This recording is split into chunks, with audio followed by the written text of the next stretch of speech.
ይህ ታሪክ ከጥንታዊ ዘመን የመጣ ነው። ከሺዎች ዓመታት በፊት በሰው ልጆች ሕይወት ላይ የተከሰተ አስደናቂ፣ አስፈሪ እንዲሁም ታላቅ ክስተት። ይህ ታሪክ የኃይል ታሪክ ነው፣ የፍትህ ታሪክ ነው፣ የእምነትም ታሪክ ነው። በዚያን ጊዜ በግብፅ ውስጥ አንድ ታላቅ ሕዝብ በባርነት ተጨንቆ ነበር። እነዚህም እስራኤላውያን ነበሩ። የተመረጡ ሕዝቦች እንዳልተባሉ፣ ነገር ግን በእንግዳ ምድር ውስጥ ተገዥ ሆነው ነበር።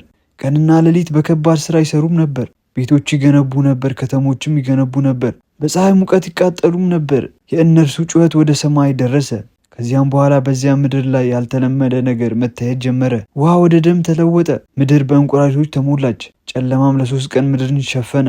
እነዚህ አስፈሪ ክስተቶች የተመዘገቡት በመጽሐፍ ቅዱስ ውስጥ ነው። ይህ መጽሐፍ ቅዱስ ስለ አንድ ሰው ይናገራል፣ ከተራረኛ ወደ ታላቅ መሪ የተለወጠ ሰው። ይህ ሰው ሙሴም ነበር። እርሱ ወደ ንጉሥ ቀርቦ ሕዝቤን ልቀቅ አለ። ነገር ግን ንጉሡ አልሰማም። ከዚያም በኋላ አስፈሪ መቅሰፍቶች አንድ በአንድ በምድሪቱ ላይ ወረዱ። ይህ የነፃነት ጉዞ መጀመሪያም ነበር። ይህ የታሪክ አንዱ ታላቅ ተአምርም ነበር። ዛሬ ይህን አስደናቂ ታሪክ ከመጀመሪያው መቅሰፍት እስከ መጨረሻው ድረስ፣ ከባርነት እስከ ነፃነት ድረስ የተደበቀውን ታሪክ እንመረምራለን።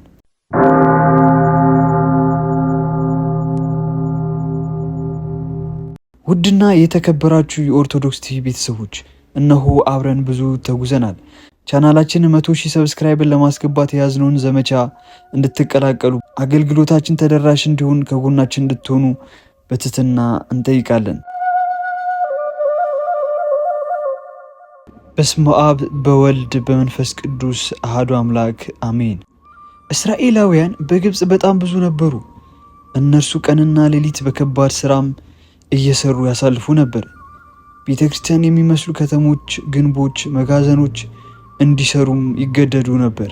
በእስራኤል የተለያዩ ጥሰቶች እንዲፈጽሙ አደረገ።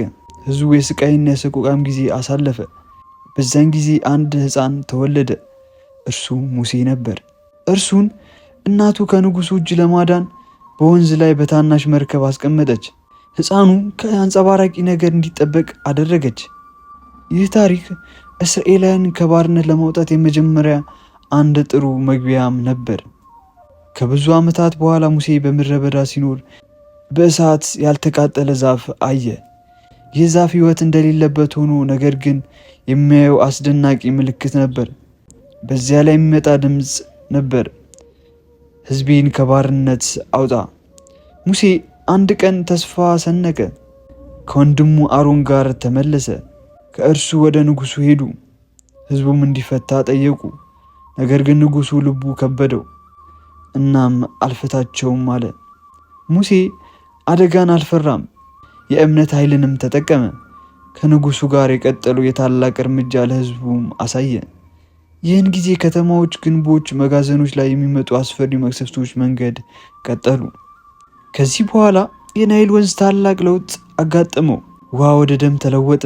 ቀይ ሆኖ ሕዝቡም አልጠጣውም። አሳዎች ሁሉ ሞቱ። ወንዙ ሁሉ በሞት ተሞልቶ ነበር።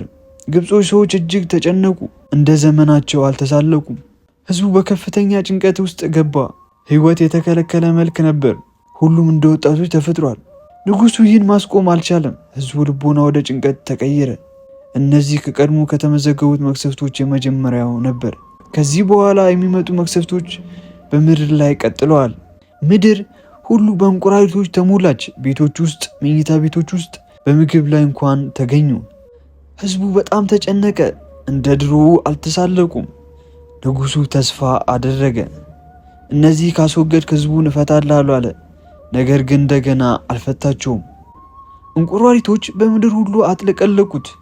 ሕዝቡ እንደ ሕይወት ተጠርቶ ወደ እግዚአብሔር ተመለሰ። ከቀድሞ መቅሰፍቶች በኋላ ከናይል ወንዝ ውሃ የተነሳ ድንጋይ ሜዳዎችን ሁሉ ተሞላ። በቤቶች ውስጥ፣ በመኝታ ቤቶች ውስጥ፣ ሕዝብ ባለበት ሁሉ በውሃ ተሞላ። እንዲሁም ሆኖ ንጉሱ አልፈታቸውም። እነዚህ ትንኞች በምድር ላይ ቀጥለዋል።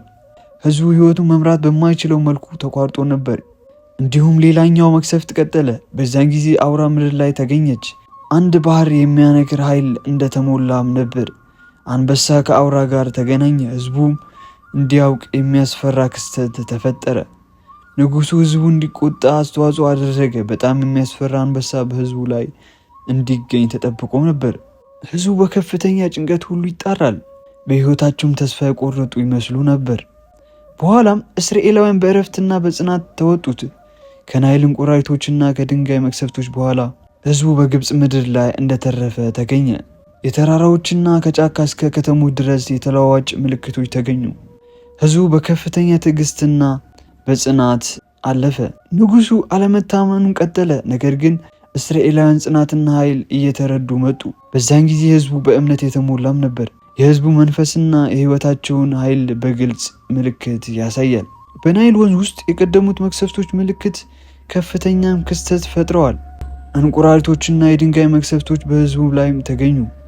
የህዝቡ ህይወት ጭንቀት ተሞልቶ ነበር። ህዝቡ በጣም ተጨነቀ። ሁሉ በሞትና በህይወት መንገድ ውስጥ ጭንቀት አሳልፈዋል።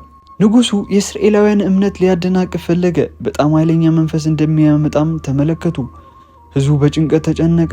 ነገር ግን እነርሱ በአንድ እምነት ተጠብቀው ቀጠሉ። በመጨረሻም ማርያም እንደ እምነት ምሳሌ ተቀምጣለች።